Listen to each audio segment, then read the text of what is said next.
Halo teman-teman, jumpa lagi bersama kakak di channel Lego Les. Nah, pada video kali ini kita akan melanjutkan pelajaran kita tentang bilangan bulat. Kita akan belajar yang namanya operasi hitung campuran. Sebelum kita lanjut, jangan lupa untuk subscribe channel Lego Les ya, tombolnya ada di sebelah kanan bawah, juga nanti di sebelah kanan atas kakak akan kasih link buat teman-teman yang mau belajar bilangan bulat dari awal sampai akhir. Langsung aja, jadi kita sudah belajar bagaimana melakukan operasi penjumlahan, pengurangan, perkalian, pembagian, dan pemangkatan. Kita akan menemukan soal-soal yang berisi campuran dari operasi hitung tersebut.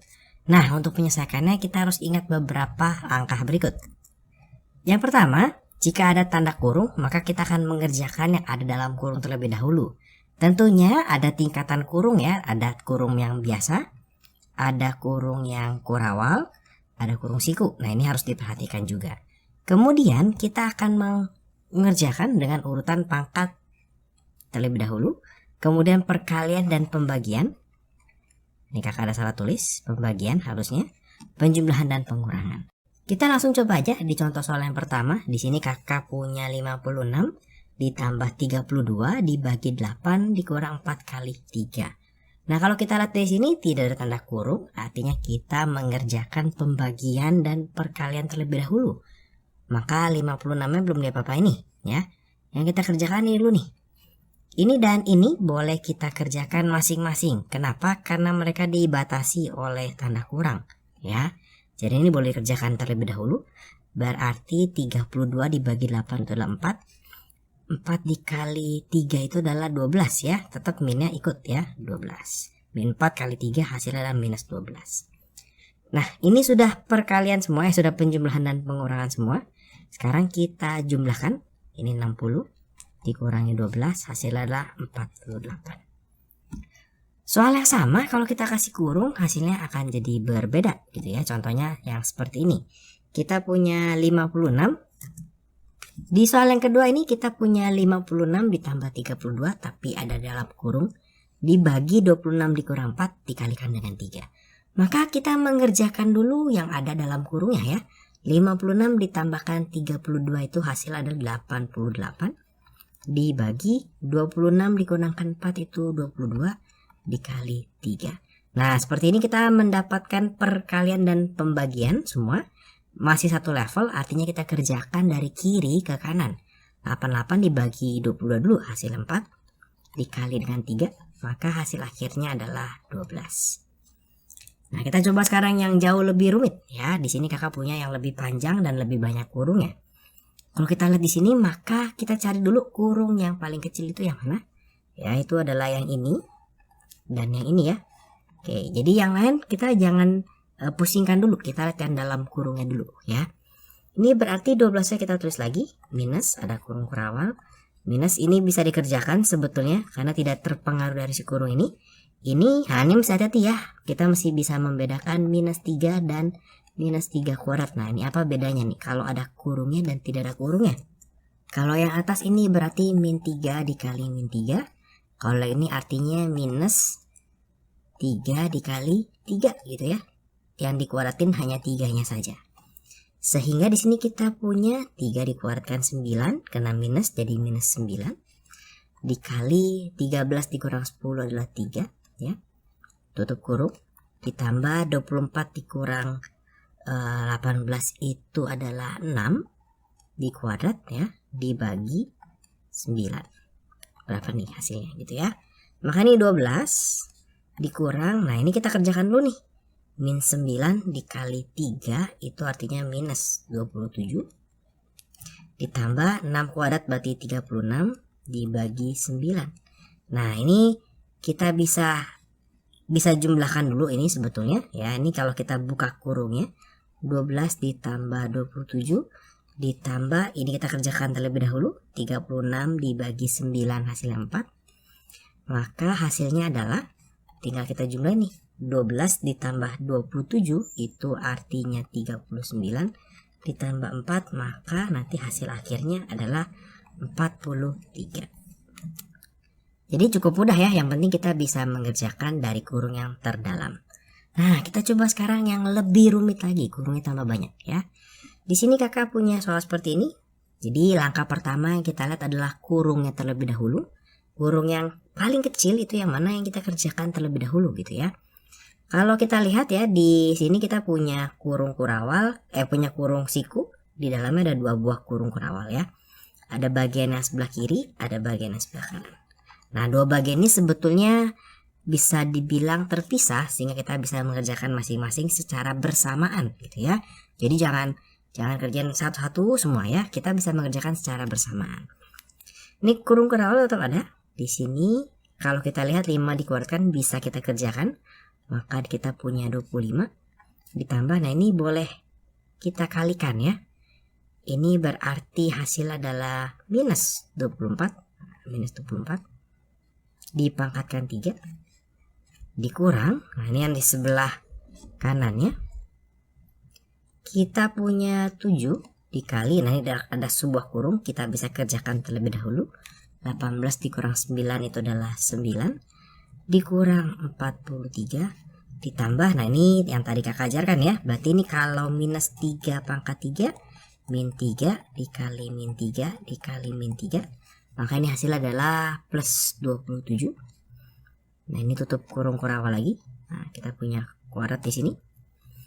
Nah kita kerjakan lagi yang orange, kita lanjutkan. Nah di sini kalau kita lihat 24, ini berarti 25 dikurang 24 berarti 1 pangkat 3 ya. Nah ada kurung sikunya dikurang, nah yang hijau ini kalau kita lanjutkan pengerjaannya, ini kalau kita lihat ada perkalian di sini, maka kita kerjakan terlebih dahulu, jangan dikurangkan dulu.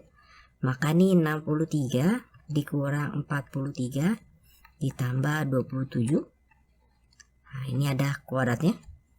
Nah ini maka kita punya 1 pangkat 3, maka ini kita punya 1 dikurang, nah ini sudah kakak jadikan 1, 63 dikurang 43 hasilnya adalah 20 kemudian ini minus ya, ternyata minus kali minus kali minus 27. Nah ini minus 27, nah ini kuadrat, maka kita di sini punya 1 dikurang minus 7 kurung kurawal, ini kuadrat, maka kita punya 1 ditambah 7 ada kurung siku, maka ini 1 tambah 7 8 dikuadratkan, hasilnya adalah 64. Nah jadi gampang ya, yang penting kita bisa mengerjakan. Hati-hati, jadi kakak juga masih agak sedikit salah di beberapa tandanya, kita mesti hati-hati dalam menghitung. Tidak apa-apa salah, yang penting kita mau berusaha untuk memperbaikinya dan kita tahu di mana salahnya ya. Nah ini soalnya juga bisa dalam bentuk seperti ini, jadi kita dikasih tahu nilai angka ya, A itu 1, B itu minus 2, C itu 3, D itu 0. Kita disuruh menghitung nilai dari suatu bangun aljabar. Nih salah satu aplikasi dari operasi hitung campur. Nah untuk soal-soal seperti ini yang harus diperhatikan itu adalah ketika kita memasukkan angka itu jangan sampai salah. Dan kalau ada minus dibiasakan kita pakai tanda kurung. Kenapa? Supaya kita nanti tidak salah dalam mengerjakannya ya. Bahkan bisa juga kita memasukkan semua kurungnya ya. Jadi ketika memasukkan A kita kasih kurung, ketika kita memasukkan B kita menggantinya dengan minus 2 dipakaikan kurung juga. Seperti apa kak? Contohnya seperti ini ya. Jadi kalau di soal ini kita punya A itu 1, B itu minus 2, C itu 3. Maka ketika kita mengerjakannya, maka kita tinggal masukin nih. A itu artinya diganti dengan 1, maka 2 dikali 1 ya, dikali B minus 2. Nah dikurang 3 minus 2 dikali C 3 ditambah 4 dikali B nya itu adalah minus 2 ya, dikali C D nya itu adalah 0. Nah maka kita mengerjakan perkaliannya dulu baru penjumlahan ya. Berarti yang kurung-kurung ini artinya dikalikan nih, 2 dikali 1 dikali minus 2 artinya hasilnya minus 4. Minus 3 dikali minus 2 itu plus 6. Plus 6 dikali 3 itu berarti plus 18. Kemudian, nah yang belakang paling gampang nih karena ada dikali 0. Pasti hasilnya adalah 0. Kalau sudah baru kita jumlahkan ya. Jadi ini minus 4 ditambah 18 hasilnya adalah 14. Nah kenapa kakak mengajarkan memasukkan menggunakan kurung? Karena nanti akan sangat bermanfaat ketika kita ketemu soal-soal yang seperti ini ya.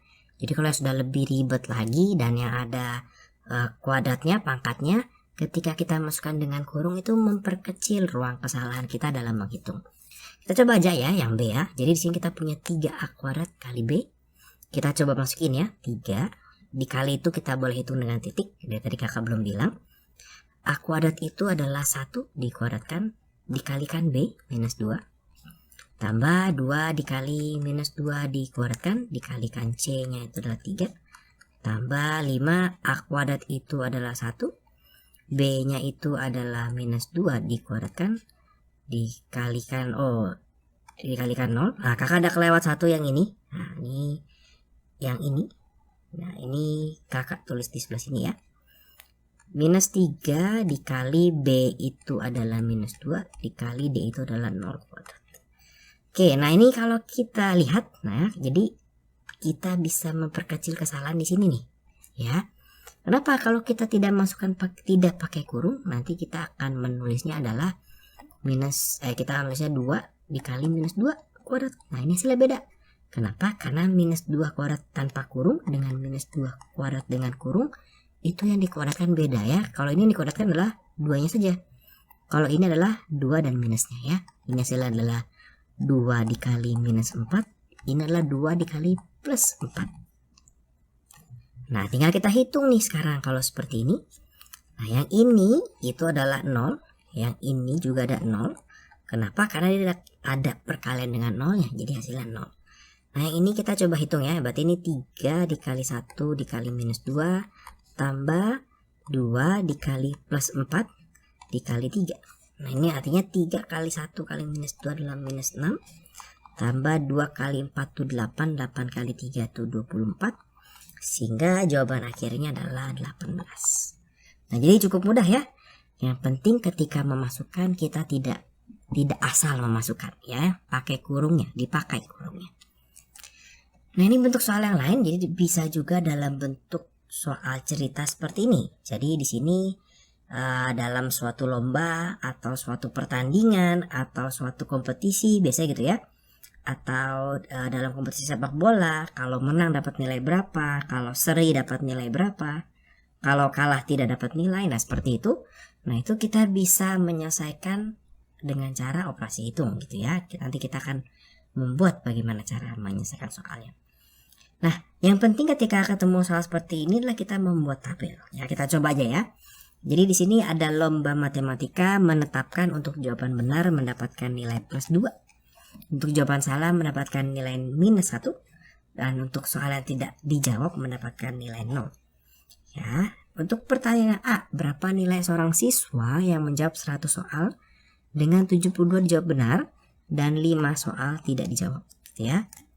Kita akan mencari berapa sih jawabannya gitu ya, berapa sih nilainya. Ya seperti yang kakak bilang, kita bikin tabel. Biasanya tabelnya bentuknya seperti ini. Ini ada soal yang kalau benar, ada yang tidak jawab, ada yang salah.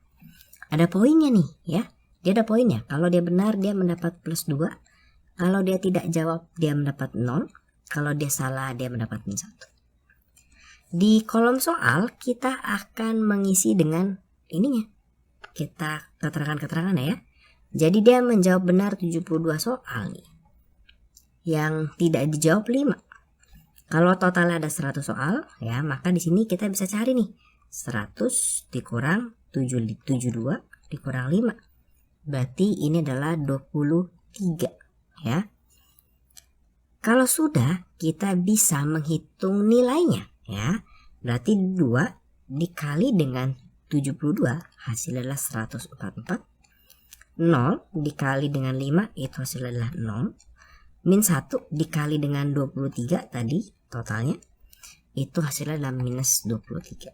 Sehingga ketika kita menjumlahkan ternyata anak ini mendapatkan nilai sebesar 121. Ya. Nah sekarang kita coba kalau dibalik. Yang B, Ijuk mengikuti kompetisi yang sama nih. Dia menjawab 44 soal dengan benar dan mendapatkan nilai 67. Berapa banyak sih soal yang tidak dijawab oleh Ijuk? Kita bikin lagi tabelnya ya. Jadi kita bikin lagi tabelnya. Soal benar kita dapat plus 2. Soal tidak jawab kita mendapatkan 0. Soal salah kita mendapatkan minus 1. Jumlah soalnya berapa nih? Ijuk menjawab 44 soal benar dapat nilai totalnya 67 di sini. Ya. Kita belum tahu yang tidak dia jawab berapa, yang dia jawab salah berapa, ya. Nah, kalau kita lihat di sini berarti kalau 2 dikali 44 itu adalah 88, ya.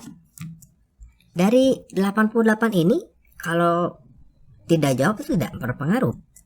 Karena dia adalah 0 ya nilainya. Karena sesuatu dikali 0 pasti hasilnya 0. Nah, berarti di sini kita bisa mendapatkan ternyata 88 supaya bisa mendapatkan 67 ketika dijumlah harus dikurangi berapa nih? 21 ya. Harus dikurangi 21. Artinya soal yang salah dijawab oleh Ijub ada 21 soal. Supaya min 1 dikali 21 hasilnya adalah negatif 21. Nah, berarti kita bisa mengetahui jumlah soal yang tidak dijawab oleh Ijub. Ya, kita bisa mengetahui soal yang tidak dijawab oleh Ijub dari kolom ini. Soalnya totalnya 100, ya. Berarti 100 sama dengan 44 ditambah soal yang dia tidak jawab ditambah 21. Maka 100 sama dengan ini ketika dijumlahkan 60. 65 ditambah yang dia tidak jawab. Maka yang tidak dijawab oleh Ijub adalah 100 dikurang 65 atau 35. Nah, jadi gampangnya kalau ketemu yang seperti ini kita bikin tabel. Soal ini bentuknya bisa berupa lomba, bisa juga berupa pertandingan. Jadi kalau menang dapat plus 3. Berarti nanti di sini kalau menang gitu ya. Kalau seri, kalau kalah, nah, nanti seperti itu. Ya, nanti poinnya bisa beda-beda nih. Oke, nah kira-kira seperti itu buat video kakak kali ini. Terima kasih buat teman-teman yang sudah menonton. Selamat belajar.